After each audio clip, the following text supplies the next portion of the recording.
9 de la mañana, 5 minutos. La pregunta básica de esta entrevista que viene a continuación es esta: ¿cómo le afecta a la competitividad del país y a la economía el estado de las carreteras y los colapsos que se viven como el de ayer y como el que se está viviendo hoy?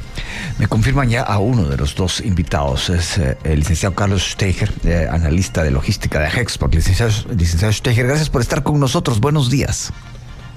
¿Cómo estás? Buenos días. Siempre es un gusto compartir estos espacios con ustedes.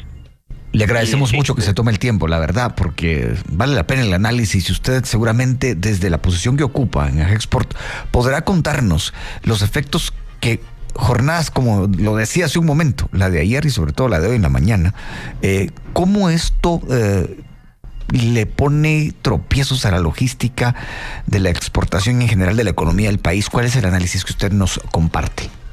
Claro, con gusto. Bueno, primero tomar en consideración que este tropiezo, como le indicas, si lo vinculamos a la cadena de suministro, se puede interpretar como una presión sumamente fuerte para la movilidad, no solo de las mercancías, por supuesto también de las personas.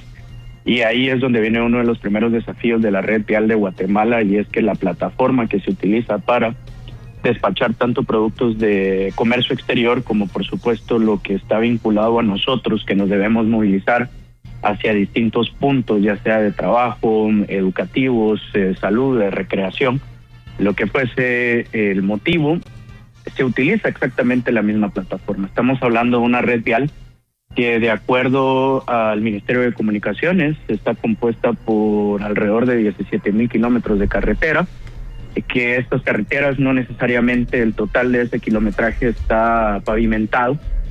Al final también se contempla dentro de esa red vial pues otro tipo de caminos, como pudieran ser incluso rurales, y entonces es ahí donde nosotros empezamos a identificar qué tan robusta es nuestra infraestructura en cuanto a red vial para generar conectividad, que eso es lo que debe permitir una red vial, generar conectividad hacia las vías de acceso o salida, como pueden ser puertos, puestos fronterizos o terminales aéreas, o bien generar conectividad hacia servicios básicos, como lo puede ser la educación o la salud, si lo vemos de una forma mucho más integral. Guatemala pues se posiciona a nivel económico como la economía más robusta de la región centroamericana. Sin embargo, también se posiciona como uno de los países con uno de los peores índices en cuanto a conectividad vial, y eso pega sumamente fuerte en cuanto a la competitividad o perspectiva de competitividad a nivel internacional, ya que los compradores internacionales pueden llegar a tomar decisiones que, derivado de la deficiente infraestructura para movilizar sus compras, es decir, los productos que ellos necesitan abastecer en sus puntos de venta internacionales, pues no están llegando en tiempo y forma deseado, ¿verdad? Bueno, se une a esta charla, licenciado Steiger, a la licenciada Carla Caballeros. Ella es directora de la Cámara del Agro. Licenciada Caballeros, gracias por contestar llamada telefónica esta mañana. Muy buenos días. Muy buenos días, Luis Felipe. Buenos días a toda la audiencia. Le agradezco mucho, como le digo, que se tome el tiempo, y quisiera empezar preguntándole algo. La voy a poner a soñar, licenciada Caballeros. No le digo que tuviéramos superautopistas. Con la red vial que tenemos en buenas condiciones, un efecto o dos que usted pudiera decirnos que sentiría la población en cuanto a precios, por ejemplo, en cuanto a acceso a productos. ¿Cómo lo vería usted si tuviéramos esta red vial en buenas condiciones? Bueno, lo primero que tendríamos es que creceríamos algo así como unos 2 puntos más al año del PIB, ¿verdad? Es decir, la economía por lo menos crecería casi la mitad de lo que ya crece de manera inmediata en un año, sin hacer mayor cosa más que tener esa red vial de calidad, como usted la menciona, ¿verdad? Eso sería una cosa importante. ¿Por qué? Porque cuando uno habla de creceríamos 2 puntos más del PIB o 1 punto más del PIB, pues uno piensa, ¿y eso con qué se come, verdad? Uh-huh. Y lo que significa realmente para las personas y para las familias guatemaltecas es que habrían más empresas, que habrían más trabajos para la gente, que eso permitiría, como usted bien decía, que exista más acceso a los productos, y si hay más acceso a los productos, probablemente podríamos estimar que el efecto debiese estarse esperando en por lo menos un 10% menos en los precios a los consumidores.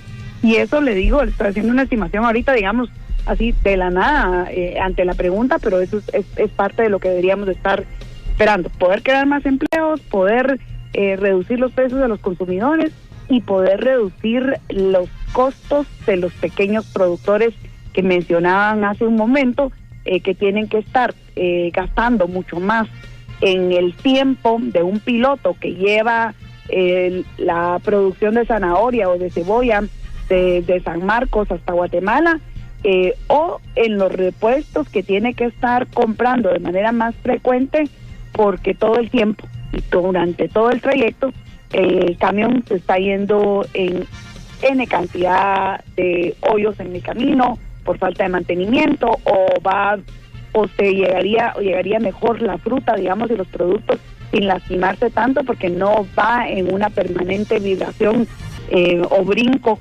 digamos, ¿verdad?, en el camino, por esa mala calidad también de las carreteras. Así que si soñáramos, yo le diría a Felipe, más empleo, menos costos, mejores precios. Bueno, usted hasta hizo un cálculo del crecimiento del PIB, pero en este caso, licenciada Caballeros, dos cosas. Una, se lo preguntaba porque el 44% de los encuestados en lo que el estudio que presentó ayer la Fundación Libertad y Desarrollo afirmaron que el costo de la vida ha aumentado mucho en los últimos 4 meses. Y por otro lado, porque en realidad normalmente nos centramos en lo que no tenemos y rara vez hablamos de lo que podríamos tener. Pero podemos volver a eso más adelante. Regreso con el licenciado Carlos Steiger. Licenciado Steiger, cuando hablamos de rutas críticas para el trabajo que usted desempeña como analista de logística en Agexport, ¿cuáles serían las dos que más les afectan? En lo que es propiamente conectividad con puertos, sea 9 Norte, sea 9 Sur, es decir, las rutas centroamericanas, principalmente, considerando que se debe cruzar el casco urbano de la capital para poder llegar hacia estos destinos. Y estamos hablando que son tramos relativamente cortos, 103 kilómetros para llegar al litoral pacífico, 300 kilómetros para llegar al litoral atlántico. Sin embargo, ya en otras ocasiones hemos hablado que los tiempos para poder llegar hacia estos puntos pues son sumamente desafiantes, incluso para los vehículos livianos, precisamente porque la plataforma logística es la misma, es decir, la infraestructura vial es la misma. Es una línea recta hacia el Atlántico, por ejemplo. Recientemente, por tema precisamente de trabajo, pues visitando los puertos de esta zona, comentarte que me tomó 9 horas poder llegar hacia este destino.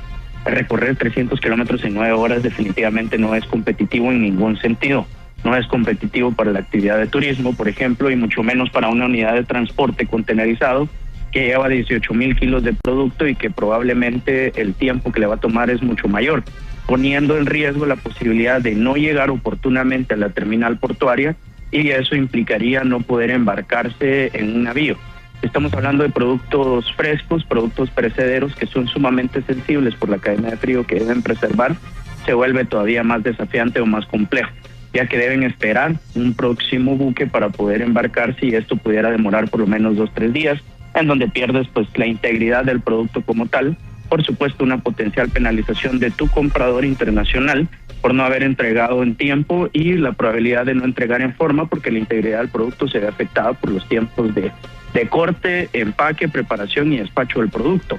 Entonces, sí, definitivamente pues la CA9 Norte y la CA9 Sur, en lo que respecta a estos litorales, son sumamente clave para potencializar el comercio exterior de Guatemala. Bueno, siempre en ese contexto voy con la licenciada Carla Caballeros. Licenciada, cuando usted escucha al licenciado Steiger decir, bueno, sí, 9 horas para llegar a un destino, buena parte del problema se puede encontrar, como por ejemplo ayer en esa inundación del kilómetro 36 al Pacífico. Hablando del proyecto, creo que, si no recuerdo mal, el primer gobierno que habló del anillo metropolitano como uno de los megaproyectos en la agenda de gobierno fue el gobierno del presidente Álvaro Arzú. Si no recuerdo mal, era una de las propuestas del vicepresidente Flores en ese momento. Eso es hace más de 20 años.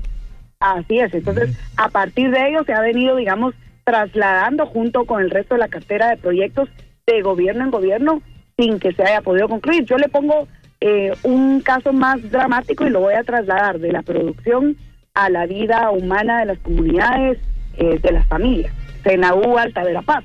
Hace 2 días reportaban los medios de comunicación un deslave, una tristeza profunda, un drama en donde un deslave provoca que se mueran trágicamente una señora y sus 2 hijos, ¿verdad? Eso es también infraestructura y eso tiene que ver con las carreteras y los caminos. Hay una ruta, la Ruta Nacional 7E, que yo he mencionado muchísimas veces en este programa, que viene de un préstamo de Japón que se hizo en el año 2006.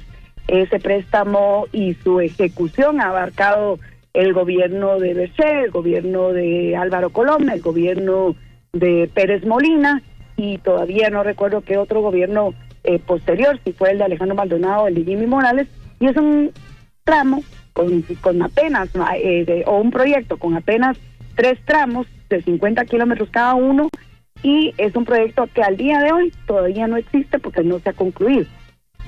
100 millones de dólares después, pagando ya los intereses, porque ya pasaron los años del periodo de gracias de ese proyecto, y ese proyecto sigue sin entregarse.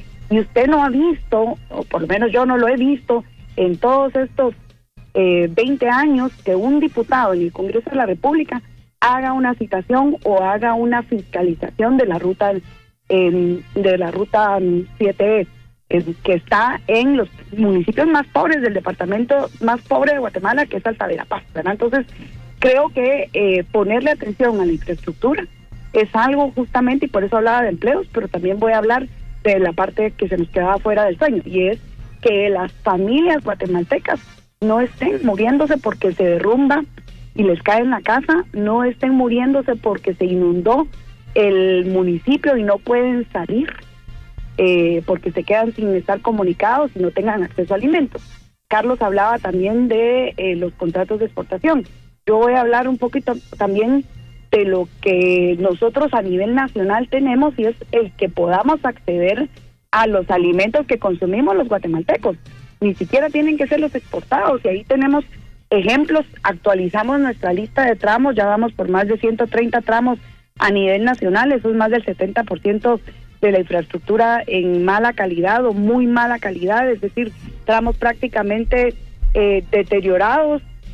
Tenemos tramos identificados en el oriente, en Zacapa, en Jutiapa, en el occidente, en San Marcos, en Quetzaltenango, pero también acá en la ruta central entre Chimaltenango, Guatemala, y en departamentos como mencionaba, Alta Verapaz o Quiché. Entonces, en el Congreso de la República, Luis Felipe, he estado recientemente, porque hay varias iniciativas ahí que dicen apoyo a los agricultores, algunas dicen a las familias campesinas, de un diputado del Partido Viva, otras dicen apoyo a los agricultores o a los productores de cardamomo, de un diputado de la UNE o ESUNE, en fin, son programas o leyes clientelares que lo que buscan es más populismo, que lo que buscan es repartir privilegios, cooptar bases electorales, tener programas que van a ser poco transparentes, cuando lo que en realidad en el Congreso de la República deben estar viendo es que el Ministerio de Comunicaciones ejecute el presupuesto,